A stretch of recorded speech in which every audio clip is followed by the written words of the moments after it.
vamos a presentar al señor Adolfo Arrieta. Muy buenos días, don Alberto. Candidato al Congreso con el número 5 por Solidaridad Nacional, lista de Lima, ¿no? Exactamente. Lista de Lima. Él ha sido regidor, es regidor de la Municipalidad de Lima, pero está con licencia para poder participar en estos comicios. Es vocero en economía del partido Solidaridad Nacional. Bienvenido, señor Arrieta, ¿cómo está? Buenos días. Muy buenos días, don Alberto. A ver, más o menos conocemos el perfil de propuestas políticas de Solidaridad Nacional. Sin embargo, como usted postula para el Congreso, me imagino que usted personalmente tiene propuestas legislativas que las quisiera, digamos, llevar adelante en caso de ser elegido congresista nacional. ¿Cuáles son esas propuestas principales que usted ha venido elaborando como para ahora postularse al Congreso? Mire, don Alberto, le cuento, ¿no? O sea, revisemos de repente un par de datos antes para ver un poco el marco de la propuesta principal que tengo para la población, ¿no? O sea, si nos damos cuenta, más del 65% de las empresas de nuestro país son informales o tienen un grado de informalidad.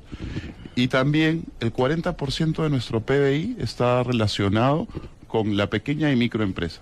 Es en este marco que tengo, por ejemplo, una propuesta súper interesante para ver el tema de formalización. Hay muchos candidatos que han pretendido ofrecer o han ofrecido la reducción del IGB o la reducción del impuesto a la renta, que son alternativas válidas, pero si vemos el fondo, es poco probable de que ya empresas que no están dentro de la formalidad y que no pagan IGB o no pagan renta, paguen 15%, 14% o el número que fuere. En ese marco es la propuesta que le comento en este momento, ¿no? Digamos que usted se refiere a la informalidad básicamente económica. Claro, tributaria también, tributaria, ¿no? O sea, el hecho de que nosotros tengamos casi 65% de empresas que no tributan o no tributan correctamente, hacen que la base impositiva sea muy pequeña. Entonces toda la carga tributaria cae en un pequeño sector de la población. Entonces, la idea es buscar medidas para que la base tributaria se amplíe y generar oportunidades, por un lado, para los empresarios para ser formales e ingresar a diferentes oportunidades que se tienen. Eso por un lado, y por otro lado, o sea, generar más recursos que se necesitan en el país para poder generar nuevas obras, proyectos de inversión, programas sociales, etc., etc. Hay sectores en la economía que son mayoritariamente informales, ¿no? Por ejemplo, entre la micro y pequeña empresa, el nivel de informalidad, según los reportes de estudios que se han hecho a nivel de universidades y todo lo demás, es muy alto. Y se calcula que en la economía nacional, en el grueso de la economía nacional, el 65% o probablemente, según algunos dicen, el 70% es economía informal. O sea, la gente no tributa, bueno, no sé si le saque la vuelta de las leyes de tributarias, pero lo cierto es que no tributa. Ahora, ¿cómo formalizar? Porque el tema ya sabemos, está identificado el diagnóstico, usted acaba de decirlo. Claro. Se ha diagnosticado, se sabe que hay mucha informalidad, pero ¿cómo formalizar? O sea, ¿cuál sería la fórmula para formalizar a este sector importante de la economía? En ese ámbito está mi propuesta, ¿no? O sea, ya tenemos claro y definido el problema. La idea es buscar mecanismos para que la gente vea valioso la formalización. Sí, pero ¿qué tipo de mecanismos? Para ser claro con los ciudadanos. Para ser claro, perfecto. Entonces la propuesta es la siguiente: dar atribuciones al Banco de la Nación a través de un proyecto de ley para poder generar incentivos de microcréditos para la generación y formalización de la empresa. O sea, que el Estado entregue los créditos vía Banco de la Nación. Exactamente. Estos microcréditos tienen requisitos. Los requisitos son que se permita... O sea, tener su RUC, tener domicilio fiscal... Exactamente. Entonces, en psicología, lo que se dice para modificar una conducta es que tenés que tener un incentivo. Entonces, estos son incentivos reales. Si yo ya no tributo, decirte que te voy a reducir los impuestos no es un incentivo real. Entonces, esta oportunidad y estos microcréditos que se generarían a tasas sociales, en general el ámbito de los microcréditos se ha desarrollado mucho en nuestro país, pero con tasas muy altas, superiores al 30%. Según los técnicos, de Solidaridad Nacional. ¿De qué monto estamos hablando de microcréditos? ¿Microcréditos bueno, qué significa? Un microcrédito más allá de menos de cuánto, más de cuánto. O sea, puede ir desde 500 soles, 1000 soles, hasta 3000, 4000 soles. Son créditos de capital de trabajo para pequeñas empresas muy pequeñas, ¿no? Entonces la idea sería... Son núcleos familiares, básicamente. Núcleos familiares o jóvenes, por ejemplo, que quieren emprender un negocio, salen del colegio o no han tenido la posibilidad de entrar a una universidad o un estudio técnico y necesitan ganarse la vida. O sea, cada año salen profesionales, técnicos o universitarios sin capacidad de generar negocios. Uno de los grandes problemas, señora Rita, que conspira con la necesaria formalización de estos sectores es que son engorrosos los trámites, ¿no es cierto? Para formalizarse, si usted quiere crear una pequeña empresa de sociedad de responsabilidad limitada, le van a exigir muchos trámites, ¿no? Y si usted quiere poner un local, peor todavía, porque supuestamente la gente usa muchas veces hasta su vivienda para hacer, ¿no? Por supuesto. Pero si te va a la municipalidad, para otorgarle un certificado de licencia de funcionamiento en un local que es de vivienda, no se lo dan, en primer lugar. Y si usted quiere contratar con el Estado, la microempresa, porque puede ser, ¿no? Usted es fabricante de una línea de calzado menor y el Estado está pidiendo comprar calzado, usted va y le dice, pero a la hora de venir los requisitos, usted necesita tener una licencia de funcionamiento, no la tiene porque evidentemente no tiene local. Entonces, todos esos trámites que son reales y que son onerosos, conspiran, pues no permiten que la gente se formalice. Completamente de acuerdo, don Alberto. Yo revisaba la última semana índices sobre cuál es la facilidad dentro de los países de hacer negocios y el Perú ha descendido más de 20 posiciones desde el 2011 hasta la actualidad. ¿Eso qué significa?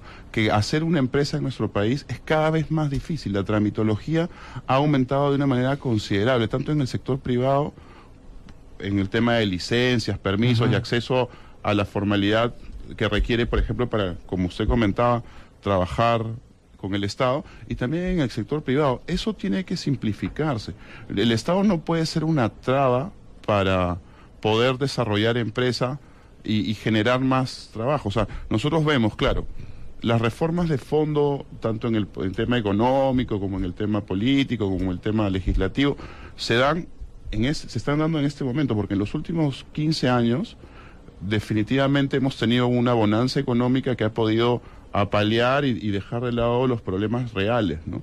Ya en este momento en el cual nosotros nos encontramos con un incremento de la economía bastante menor, incluso en los últimos meses del año pasado, salvo diciembre, que sí hubo un incremento importante, probablemente por el tema de comercial, hemos tenido crecimiento negativo. Eso es una cifra bastante seria que hace que nosotros tengamos que tomar medidas. La generación de negocio es una generación de confianza. Si el Estado no da confianza para poder desarrollar actividades económicas, ya sea en una empresa macro o micro, pequeños empresarios o grandes empresarios, la gente no se va a arriesgar porque ante la incertidumbre la gente se repliega. Ahora, señor Rita, pero usted sabe perfectamente que hay normas que se han publicado, que se han promulgado, que orientan justamente para favorecer a la micro y pequeña empresa. ¿Cuáles son las razones por las que esas normas no han prosperado o se han quedado en el camino? Bueno, las razones pueden ser muchas, ¿no? Muchas de las leyes que promueve el Congreso no se reglamentan ya en el ámbito ejecutivo, ¿no? O sea, hay leyes que duermen el sueño de los justos, que son muy bien hechas, pero no tienen reglamento y no se pueden ejecutar, ¿no? O sea, eso parte también de una decisión política, y era lo que le comentaba anteriormente, ¿no? O sea, la generación de confianza se da en todos estos gestos que tiene que tener el Estado para poder facilitar las actividades económicas de la población. Ahora bien, en caso que usted llegue al Congreso, obviamente esta sería un eje central de su propuesta, ¿cierto? Por supuesto. ¿Cuántas personas involucra la micro y pequeña empresa no formal? Bueno, puede ser desde personas, o sea, de esquemas unipersonales hasta núcleos familiares, como conversábamos, 3, 4 personas. Pero hay un número aproximado para saber que ese es el universo de la gente que no está formalizada, más o menos. La estadística no la tengo a la mano, te la podría compartir. El INEI ha hecho un trabajo sobre eso. Sí, lo he revisado, pero no la tengo en mente en este momento. Bueno, se calcula en 3.500.000 personas, ¿no? Pero, bien. Ahora bien, ¿cuáles son otras propuestas orientadas en el tema económico, ya que usted me habló que le interesa el tema económico? Bueno, por ejemplo, ¿no? Te comento que la ciudad de Lima tiene solamente 1% del presupuesto nacional. Eso equivale a 1.3 mil millones. Nosotros somos una ciudad, porque como postulo como representante al Congreso por Lima, es una ciudad de más del 30% de habitantes y que genera el 50% del PBI de nuestro país. Entonces, esa es una preocupación que tenemos los limeños, creo yo, en el cual los núcleos ejecutores, las municipalidades distritales, provinciales o la metropolitana, no tienen la capacidad de gestión por la cantidad de recursos, ¿no? Muchos de los programas son canalizados a través del Ministerio de Vivienda, el Ministerio de Agricultura, etc., etc., y estos ministerios tienen una tasa de ejecución muy baja, ¿no? Lo digo por experiencia propia, la tasa de ejecución presupuestal de la Municipalidad de Lima es prácticamente el 100%. Todos los recursos se designan y se activan según el cronograma. Entonces, eso es algo que nosotros como parte del equipo de Solidaridad Nacional proponemos, estar en la Comisión de Economía y de Presupuesto para poder destinar los recursos que en verdad merece la ciudad, para poder generar las obras. Si nosotros volteamos no mucho, muy lejos al Callao, la provincia constitucional del Callao tiene un presupuesto gigantesco en comparación a Lima, a pesar de que tiene una población mucho menor. Entonces, ahora, señorita, usted sabe que a pesar de su buena predisposición de usted y de muchísimos peruanos para reactivar la economía, el escenario en el momento, si es que usted será elegido, el Congreso, el Ejecutivo y todos van a encontrar un escenario bastante complicado. O sea, no es el escenario del pasado, el que vamos a tener a partir de los próximos meses para el nuevo gobierno va a ser absolutamente difícil. Un mercado internacional virtualmente cerrado por una serie de problemas económicos internacionales. Nuestros principales compradores, en este caso China, Estados Unidos, China particularmente está desacelerada, ¿no? Estados Unidos está en un juego político electoral que hace que se retraigan las inversiones y los consumos. Entonces, el escenario europeo igual es complejo. Entonces, para cualquiera que gane la presidencia de la República y para los que van a llegar al Congreso, me imagino que son conscientes de que el escenario ya no es de bonanza, ya no es de gran satisfacción porque la economía funciona, ¿no? eso está completamente claro y ese escenario en verdad no nos amilana, ¿no? O sea, nosotros lo que tenemos que identificar es a dónde queremos ir como país y hacer las reformas de fondo que necesarias. O sea, por ejemplo, identificamos, se habla mucho de la minería y la minería es muy importante, pero la minería no es intensiva en trabajo, solamente en el primer periodo de preoperatorio. Cuando se empiezan a operar una mina, la generación de trabajo disminuye muchísimo, ¿no? Entonces, lo que nosotros tenemos que migrar es actividades que generen trabajo para la población. Por ejemplo, el sector turismo es un sector que se ha venido dejando mucho de lado y en este momento es el momento de capitalizarlo.